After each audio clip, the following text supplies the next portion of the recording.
টিকিটটাই declare হলো 8-10 দিন পর। কংগ্রেস নেতৃত্বকে যখন আমরা বলছি তখন ফেসবুকে লিখছে কি টিকিটটা ডিক্লেয়ার করবেন কিনা। আমার একটা কংগ্রেস জিততে চাইছে না, জিততে চাইলে এখানে একজন ভালো সুদক্ষ লোককে টিকিটটা দিত।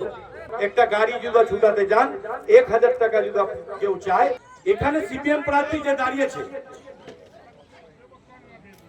এখানে সিপিএম প্রার্থীতে দাঁড়িয়েছে, তার ভোট কতটুকু আপনিও জানেন, সেটা বলার অপেক্ষা রাখে না।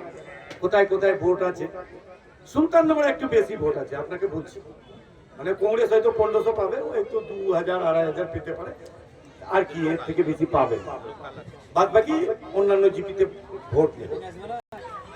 আজকে আপনি বিজেপির ভোট 50,000 আছে, এখানে আপনি যদি কংগ্রেস সিপিএমকে ভোটটা দেন, তৃণমূল কংগ্রেস লাগে আমরা গোটা মেম্বার প্রধান যা আছে আমরা কিন্তু লড়াইটা করেছি আপনাদের জন্য।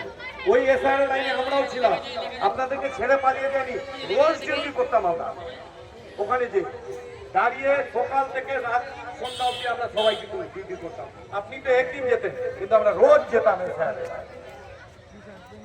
কই কংগ্রেসের তো কেউ ছিল না, সিপিএম এর একটা করেছিল, তারপরে একদিন পর আর বোঝেনি কোনোদিন। আপনি বলবেন কি এখানে প্রধান আছে বলেই হয়েছে।